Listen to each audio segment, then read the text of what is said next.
kind of doing what you guys generally work on that they weren't doing in the first half. Yeah, in the first half, from an offensive standpoint, I think it was two things. One, we were turning the ball over.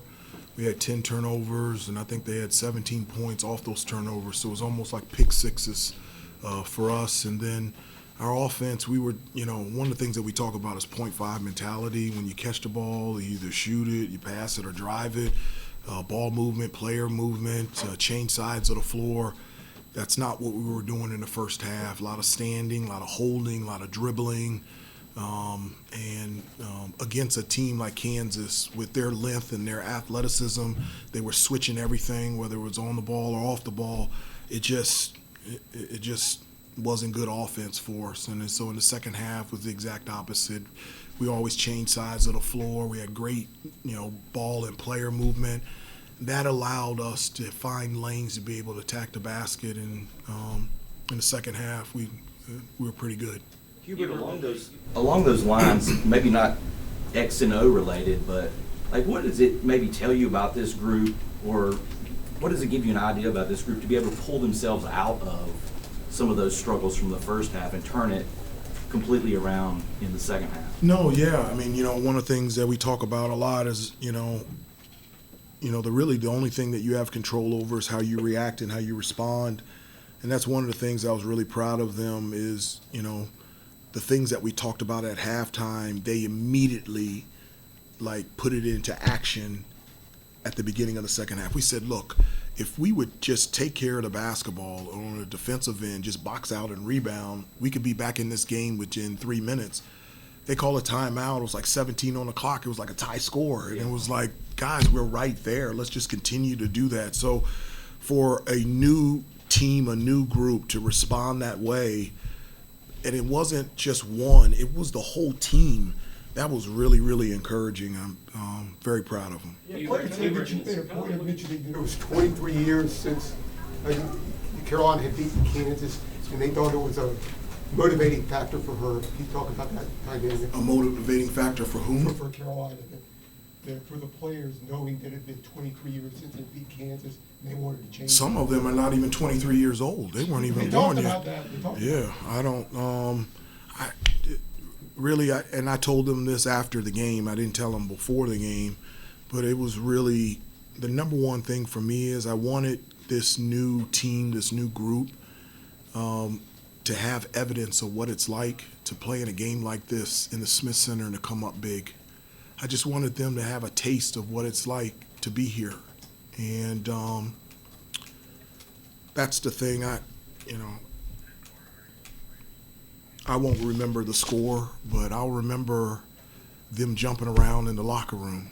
I'll remember the smiles on their faces. And,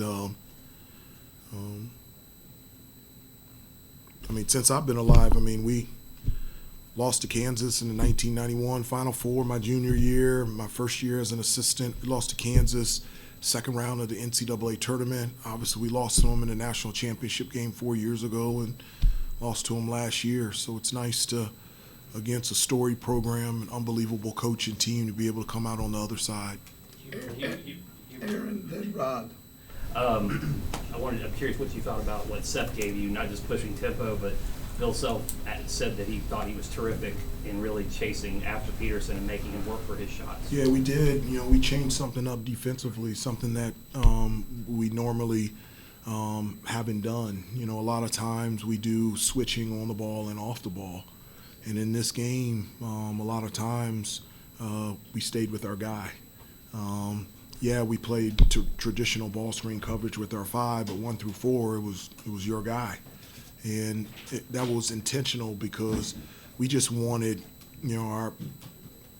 all of our guys are really good defenders, but it's nice having Seth, Jaron, Jonathan, guys like that, just send a number of different physical good defenders against Peterson just to, try to make it hard for him. And I thought Seth did a really good job of that. Rod, then Murph. Hubert, how do you describe the response you saw from Kine in the second half, particularly that start right out of the gate? Oh, he was on point. It just, in the second half, it was I told you I'm a positionless coach, but like he was like, this is our team. He got everybody in the right spots. Give me the ball. I'll make decisions, whether it's for myself. Looked very confident in the second half, and that's what we need from him. And it was nice to see him settle in and play the way that he did in the second half. We don't come away with the win without Kyan and him stepping up in the second half. He was really good. Murph, then Noah. Coach, is there something about Caleb that Yeah, he's really connects good. with the fans? Well, that too, but it seems to connect with the fans in a way. I mean, he's played less than 2 games, and the whole crowd is cheering his every move out there. Is there something that he's been able to do to connect with those guys in a way that's different than just being a great basketball No, player? he does. He connects with people. When he steps on the court, obviously you can see his game, but when he steps in the room, you can feel his personality. His personality lights up a room as soon as you get into it. That goes back to, obviously he's gifted basketball-wise, but he's such a genuine, nice person. I mean, he was handing out, telling people to come to the game at the pit this afternoon. We had a whiteout because Caleb went on social media and says, I want a whiteout. It's the first whiteout I've ever had in 14 years here. And we had a freshman just say, we're having a whiteout, and the whole 22,000 showed up in white. I'm just like, okay. And I really believe this. If he ran for student body president, he would win. And he's only been here 3 months. Noah, then Brian. Hubert, we know Caleb's game on the court, you just talked about it, but seeing him dive across the floor, look at the fans, get them going too, I feel like not most freshmen at his age would be willing to do that. How important is it for him to be able to give that kind of effort on loose balls and different things like that on top of everything else he provides? Yeah, I mean, him diving on loose balls and just his energy and effort, enthusiasm. One of the things that we talk about, we just need one and everybody will follow suit, and him diving on the floor and showing emotion. And I tell the guys, if you have to play with emotion, if you're doing something that you love at a place that you love with people that you love, how can you not scream? How could you not have something come out of you? And the fans feed off of that, and it resonates with them because it shows somebody that not only cares about his game, but cares about this program and this university. All right, last 4. Brian, then Shelby, then Brendan, then Michael. Last 4. Hubert, can you talk a little bit about the three-point shooting difference from the first half to the second half? I think it was 20% the first half and 42% in the second half. It looked like maybe you guys were getting more open looks, I think, in the second half. We were. No, I think that's a great point. I mean, I do. I think there's a difference. There's a good threes and bad threes. And the threes that we were taking in the first half were absent of ball movement and changing sides of the floor. Like I always say, if we dominate points in the paint, we put max pressure on the rim, those are going to generate the wide open threes. That was the case in the second half. First half was one-on-one, up against the shot clock, didn't move the ball, and the second half was much different. And when you have that type of ball movement and you're wide open from 3, those are the shots that usually go in. Shelby.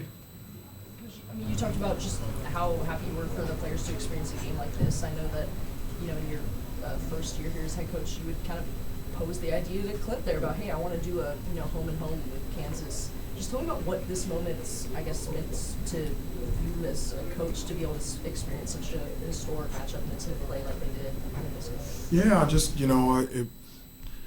having an opportunity for us to go there and for the first time Kansas coming here on campus, that's history. And I think that's something that I want our players to always experience and be a part of. And, there's nothing absent of Carolina. We always try to play the best competition and be able to compete. But, the connection of UNC and Kansas is not just, I just went through my connection, but, Coach Smith's, everywhere, Coach Williams, and it was so many. I wasn't able to see it, but I heard about this. I think it's pretty cool that so many former Kansas players were coming up to Coach Williams, because he's meant so much, obviously here, but he's a huge part of Kansas basketball as well. And so to see him get that love on both sides, was just really happy for him. Brendan and Michael. Yeah, Hubert, to follow up on that, I mean, a couple of players said that it sounded like Coach Williams had shared some things with you in the lead up to the matchup that you then passed along to them. Like he came and said something to you after the game. I mean, Yeah. as much as you're sort of willing to share, what did that tell you going into the game and then what it maybe meant to him and to you guys afterwards? Yeah, I mean, after practice yesterday, I went to go see Coach Williams. He's big time. He's got one of the houses in Pinehurst, and so I made the drive right after practice. Spent an hour and a half with him, and he wasn't, because he had knee surgery, so he wasn't able to be at our exhibition games and our games.